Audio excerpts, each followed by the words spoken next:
في عام 2014 اشترى لي والد الله يحفظه بي سي لأول مرة بالحياة، وصدفة إننا كنا نتكلم أنا وإخواني عن إننا نحتاج بي سي عشان نلعبوا فيه في عصر هذاك اليوم. وفي الليل إجا أبوي من الدوام وفجأة لقيناه جايب لنا بي سي بنظام ويندوز 7. كنا مرة مستمتعين في ذيك الفترة مو مصدقين اللي شايفينه قدامنا إنه حقيقي. وبعدها بكم يوم طلبت من أبوي إنه يحمل لنا ألعاب فيه مثلا جراند سان أندرياس وبولي وماينكرافت. تعرفوا أيام المنو ما كنا نعرفوا وش فايدة البي سي من غير الألعاب، لكن ذاك البي سي صار قديم من ذاك الوقت ونحن في عام 2025، يعني كده عندي بي سي جديد صح؟ هل انت متأكد انك قريت عنوان المقطع؟ ويبقى طوال ذي السنين ما كان عندي بي سي خاص بي، وحتى القديم ذاك خليته لاخواني الصغار، وحاليا ما عندي الا جوال قاعد به من قريب 7 سنوات من 2019. وبالمناسبة التسجيل والمونتاج والانيميشن اللي اسويه كله به هو، ابدا مو متطلب سيت اب قوي او حتى جوال قوي على خاطر انك تبدا في اليوتيوب. لكن اليوم اقدر اخذ التجربة ذي من عيال عمي او قرايبي عشان العب ولو لوقت بسيط. عشان كذا في محتوى جيمنج في القناة، لانه مو قليل ادب اجي واتكلم عن لعبة ما اعرف عن ابو جدة شيء. وما انسى ان اليوتيوبرز هم اللي يعطوني تجربة الالعاب هذه. صراحة انا احب اجلس وادور يوتيوبر جديد كل مرة عشان اعرف جودة محتوى شخصيته، لان اغلب اليوتيوبرز الجيمرز يوجهون محتواهم للاطفال الا قلة تحاول تجمع الكل عن طريق شخصيتهم. ولكن والاهم هو شعوري وانا اشوف الناس تلعب ريد ديد وذا لاست اوف اس ومؤخرا هولو نايت سيلك سونج واللي ابغاها بشدة، اكيد حقد عليهم سيه. تخيل تشوف خويك مع بي سي وعليها العاب قوية والهايب عليها عالي، اكيد راح تحسد جدها كمان. لكن بكل امانة العاب الجوال مو مقصرة، في العاب تنزل عليها وتكون مقاربة لجودة الكونسول والبي سي. واحدة من اعظم هذه التحف هي لعبة ليمبو. هي لعبة 2 دي بلاتفورمر والغاز بتوجه فني مميز وكئيب وبتحكم واقعي مع سلاسة حركة مطلقة وفيزيائية رهيبة. القصة تتحدث عن انك ولد وقاعد تدور على اختك الضائعة في هذه الغابة المظلمة في عالم ديستوبي قاتم. الالغاز هنا تبدا بشكل بسيط وتبدا ترفع مستواها بالتدريج لدرجة كنت احيانا اروح وادور الحل في اليوتيوب، وحتى احيانا تتكرر نفس فكرة اللغز ولكن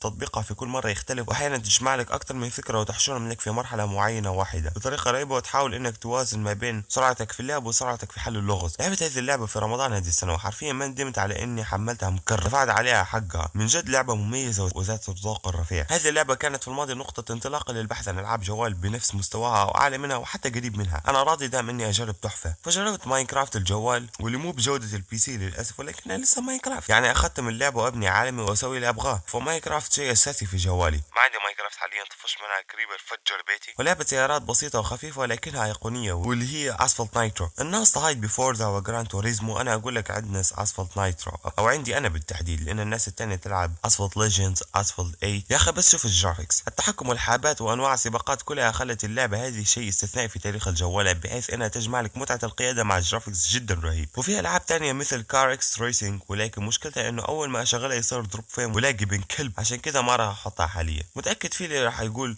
جرب تنزل محاكي تلعب فيه، اقول لك خليها على جنب. وناقصني العب لعبه اشوف الشاشه تقطع بس لاني مشغل لعبه بلاي ستيشن 2. مشكله العاب الجوال حاليا انه جودتها في انهيار تام بسبب اعلانات الجوال اللي ميزانيتها مويه حقت 50 قرش وبسكوت شاي حق دينار. الناس راح يعصبوا من غباء اللاعب الزق اللي يطلع لهم في الاعلان وهم قاعدين يتصفحوا اي موقع، وراح ينزل اللعبه وكذا راح يطيحون في الفخ ويلعبوا اللعبه بس لمده 10 دقائق وبعدين يمسحوا ابوها نهائيا. وهذا ال10 دقائق كفيله انها تربح الشركه المزيد من اموالها. انت ما فهمت وش كنت اقول؟ تتصفح يوتيوب ويطلع لك اعلان وتنزل لعبه فيطلع لك فيها اعلان وكذا يربحون. هذا الشيء خلى اغلب الشركات الكبيره تطالع في الجوال وكميه الزباله اللي ترمي فيه، فسحبوا عليه نهائيا. عشان كذا صار نادر انك تشوف لعبه جوال اسطوريه تقارن بالعاب الكونسول والبي سي. لو تبغى لعبه جيده فما عاد عندك الا خيارين، الاول انك تتعب وتدور عن لعبه مميزه، والثاني انك ترجع لكلاسيكيات الجوال، على الاقل عندهم فكره وجيم بلاي وصعوبه محدده وتفكير معين. واما لو تبغى بي سي فاشترك في القناه عشان تساعدني اشتري بي سي والعب سلك سونج.